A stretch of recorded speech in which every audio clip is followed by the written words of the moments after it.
Hello, beautiful and awesome people. How are you? I hope you're doing good. So, today we're doing revision on pre-technical studies, or pre-technical studies, grade 8. Yesterday or the other day we did grade 7 questions. Today we are doing grade 8.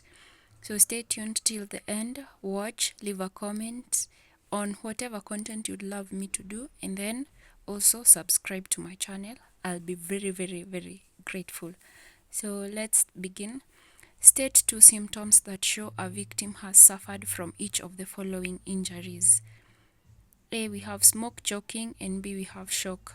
Before I begin answering the question, we have several injuries that we learn in grade 8, and the other injuries are burns, we have chemical poisoning, and now smoke choking and shock.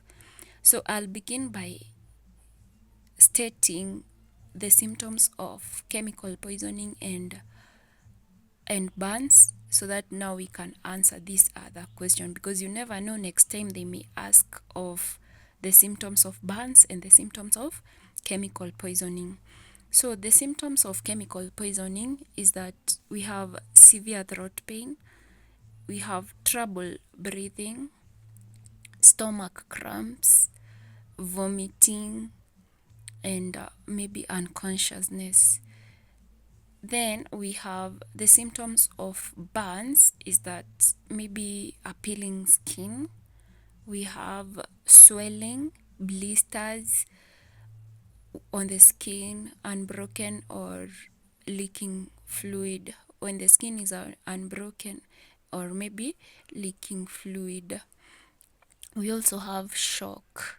So shock, the injuries or the symptoms of shock as an injury is being unconscious, dry mouth, pale skin, dizziness, and nausea or vomiting. We also have the symptoms of smoke choking, which are shortness of breath, coughing, seizures, chest pains, running nose, a headache, and you may have trouble with your vision problems. So those are the symptoms of those injuries. So let's continue. Question 2. Give one example applied when fighting fire using the following methods.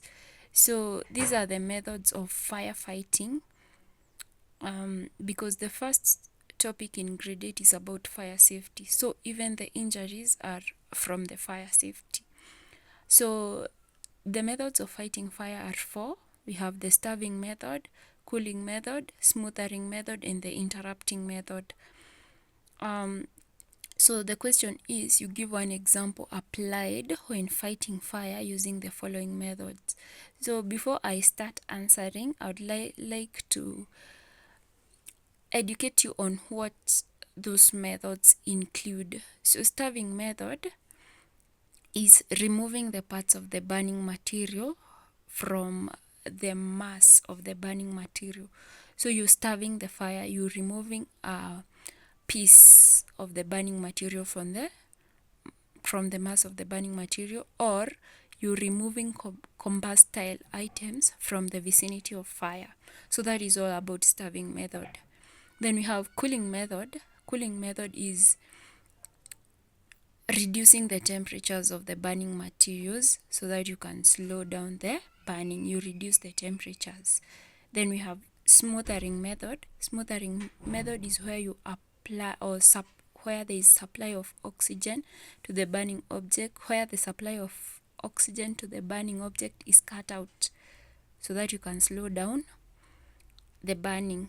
So we are cutting out the supply of oxygen. Then interrupting method is the use of chemical sprays to stop burning. So I hope you have understood that, what entails in the 4 methods.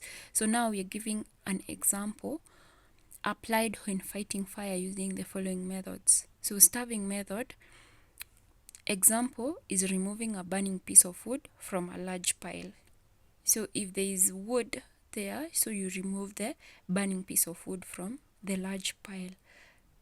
Then cooling method, you use cold water to put out the fire. Smothering method, you cover the burning object with either sand or a fire blanket. Then we have interrupting method, you use extinguishers. You use of foam or carbon dioxide fire extinguishers. So those are the examples that we can use.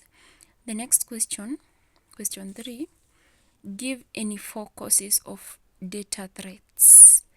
So before I answer, and that is what I encourage my learners to do, when you're doing revision, before you start answering that question, make sure that you can be able to answer the other questions that could have been asked in that topic. So outline any 4 causes of data threats. So to begin with, what is a data threat? A data threat is any potential danger to information stored in a computer system or an electronic device. Any potential danger to the information that is stored in the computer system or an electronic device. So now we can move on to the causes of data threats. Which are these causes of data threats? 1, human errors. Errors are mistakes.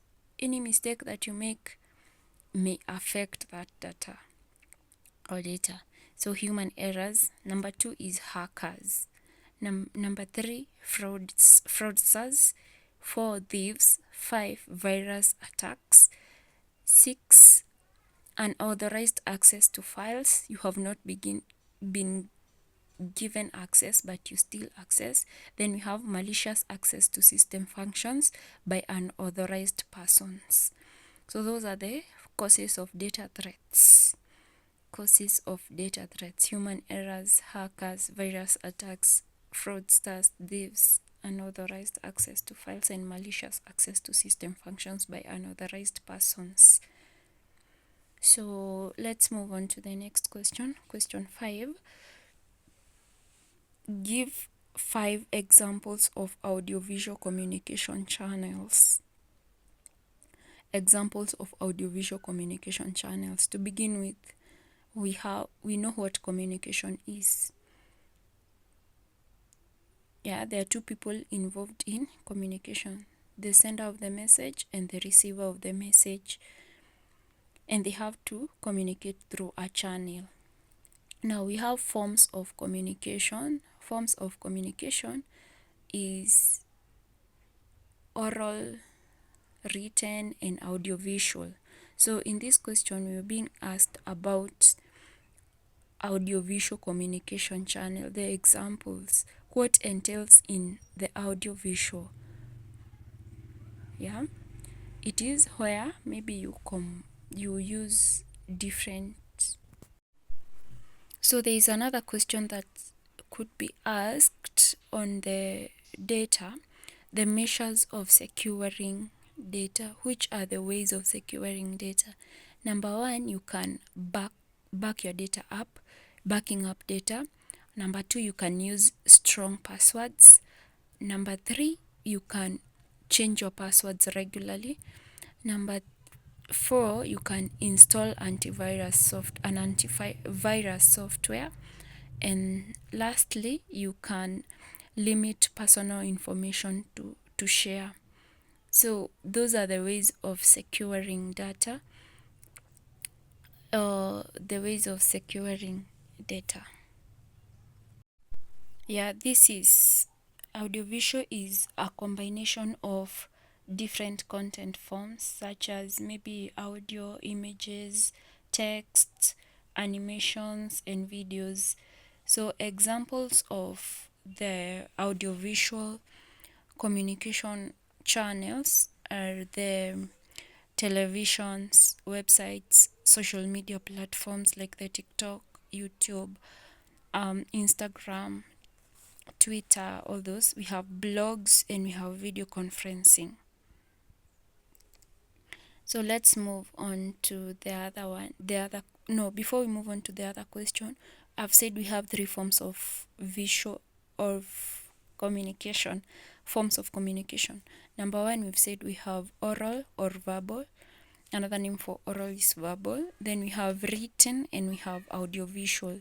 So for the oral is where you're speaking using the word of mouth. So we have face to face, telephone calls and speeches and many others. Then written is where you write down. So we have letters, emails, newsletters, SMSs, reports, minutes and many others. And the audiovisual, now we have the televisions, websites, social media, blogs and video conferencing. The next question, number 5, state 4 common examples of visual programming applications. State 4 common examples of visual programming applications. So to begin with, what is visual programming? Visual programming is developing applications or apps using graphical components and figures. So this is mostly done by the use of code blocks and drag to drop processes. Having known that visual programming is developing applications using the graphical components and figures, and maybe the graphical components and those figures mostly include the images and the video clips. Now another name for visual programming is block-based programming. So having known what visual programming is, do you know the reason why they are used? Why people prefer using the visual programming? Now, reason number 1 is because it is easy to use and interesting. It is easy and interesting to use. Reason number 2, they help in creating stories, videos, and animations. Yeah. Also, those stories, animations, and videos entertain the users. So that is why people prefer using the visual programming. Now, back to our question. State 4 common examples of visual programming applications. So the common examples of visual programming applications are Scratch, 2, Microsoft Make Code, Minecraft, Spritebox, Microsoft Visual Studio, and Roblox. So thank you for watching the content. If it was helpful, leave a comment, like, and subscribe. Was it the voice? Was it the fire burning in me?